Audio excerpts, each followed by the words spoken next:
I love RTS games, but unfortunately, they don't really make a lot of them anymore. That's why I'm excited to do this video about a new RTS, and also the sponsor for our video. The very first actual YouTube sponsor I've ever had. Very excited about that, by the way. This is a video about CROSSFIRE Legion. Now, the CROSSFIRE franchise has been around for an extremely long time in Korea. You might not be familiar with it if you're from the West, but this was the big shooting game in Korea and for the rest of Northeast Asia and Southeast Asia for the last decade plus. Very similar game to Counter-Strike, and a game I actually got to cast the World Finals for a couple times. Now they've released their very own RTS. CROSSFIRE Legion is a game that has 3 distinct factions. You can play either New Horizon, Global Risk, or Blacklist. What I like about this game is that it has the aesthetic of a Command & Conquer while really having a lot of the tech and strategic approach that you would see from StarCraft 1 or StarCraft 2. The game has been in early access since May. After some updates and close work with the community, the game is ready for the public, and that is you guys. It does have a single player as well as a multiplayer. When you start the campaign out, you get to play through the first 4 acts, focusing on each of the different factions, so you get a little bit more acquainted with that.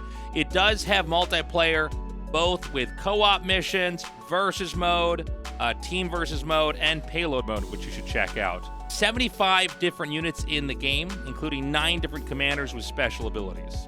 So if you're at all like me, when an RTS comes out, you tend to want to try to dive in and go to multiplayer right away. The problem, though, with trying to go right into multiplayer is it's kind of hard to get a sense of what exactly you want to do. Do you want to expand? Do you want to rush? Do you want to tech up? Do you want to cheese? Do you know how to cheese? What is the pace and the ebb and the flow of the game going to look like?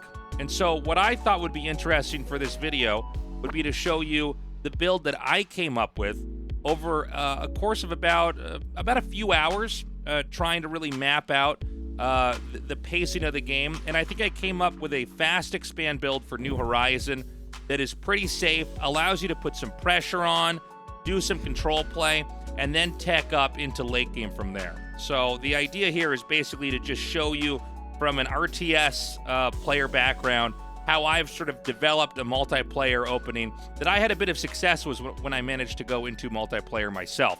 And I hope that you enjoy it. If you like this kind of content, by the way, let me know in the comments. Give the video a like or a subscribe. Okay, so this is on the map Mountain. This is a 1 versus 1 map. Obviously, you're going to know your opponent's starting location on a map like this, but I think this build is actually applicable on any map. So initially, when I was coming into this, I realized you want to be very resource intensive right at the start and try to get a base up early. It's not easy to rush right away in this game. And so what I do, as you can see here, is I send my first worker out here and do what is basically a fast expand. Now, this might look like something you'd see like Nexus first or something a little bit cheesy like that in StarCraft 1. It feels a lot less cheesy in this version of the game. So you make 10 workers, but you only keep 9 mining. And then what you do is, and by the way, this expansion a little bit closer to the main base and some of the other bases. When I tested this out on other maps, it felt like the worker got there exactly on time to do the expand build. And then the second part I do, and I had to debate about this. Do I want to go for supply first, or do I want to try to get infantry out right away? And because I'm going for a quick expand, and there is a little bit of risk here, I wanted to be able to match my opponent if they're going to try to pressure me. And so I make, I go for infantry first, and I try to sync that up with supply right away. And so these 2 structures are going to finish almost at the exact same time. So we're still mining with just our 9 workers. I do feel that trying to transfer workers from the main to the natural is a little bit less efficient for what we're going for. If you guys found differently, let me know.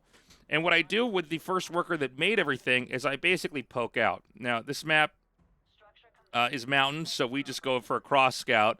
And what I'm doing here is I'm just confirming that the opponent did not fast expand as well, which means all we need to do is basically match them and then stay ahead. This is one of the easiest ways by the way, to ever just get out with a win early, especially in a new RTS game.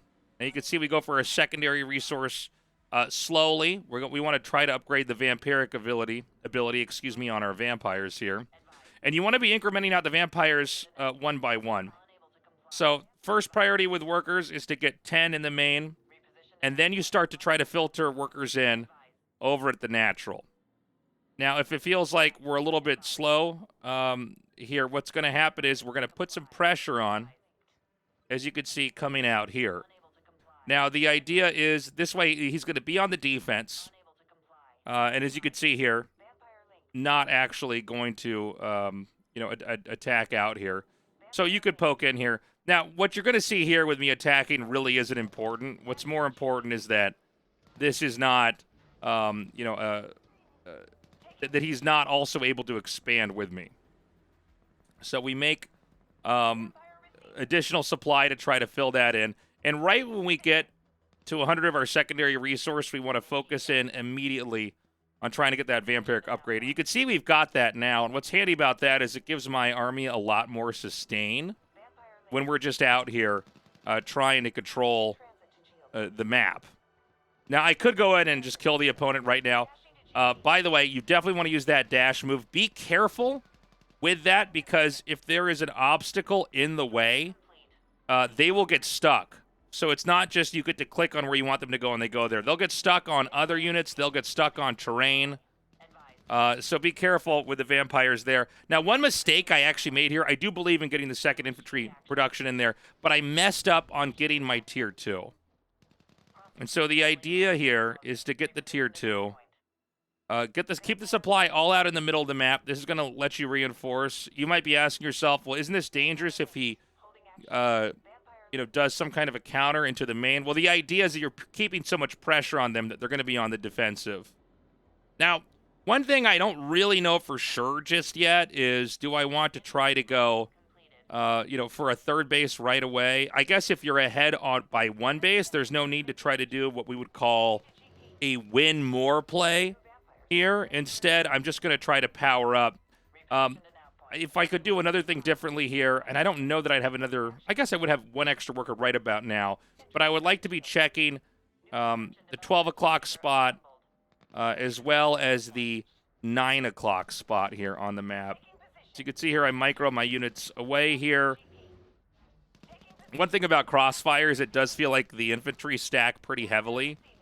So anything splash damage, for lack of a better term, I don't know exactly what they call it in this game, but anything like that builds up quite a bit of pressure. And what I like to do with this, and you can see again my upgrade for going to tier 2 is late, but I like to go from tier 2 almost directly into tier 3 here. Now, obviously, this isn't an action-packed game, but this is a good example of how to kind of zero in on how to approach the game and the mindset in there. So imagine that these infantry units are instead harassing here or trying to engage. If your opponent was to eventually squeeze out and get another base, RTS theory would basically tell us what we want to do is just take another base and stay ahead. If we can, and that's why I like this build a lot, to be frank, is that it really does give us a very nice tempo opening. Keep in mind that the majority of the maps in the map pool right now for competitive are not one-player maps. Or, sorry, not one-player. I mean two-player maps. In other words, they are not going to know your starting location. So as good as this build is on this map, I think it's even better when it comes to other maps, especially if they have to do a little bit of scouting. Because if you open up correctly, you're basically going to have a lead here. And so at this point in time, you guys can basically see what I'm doing here is I'm pushing in.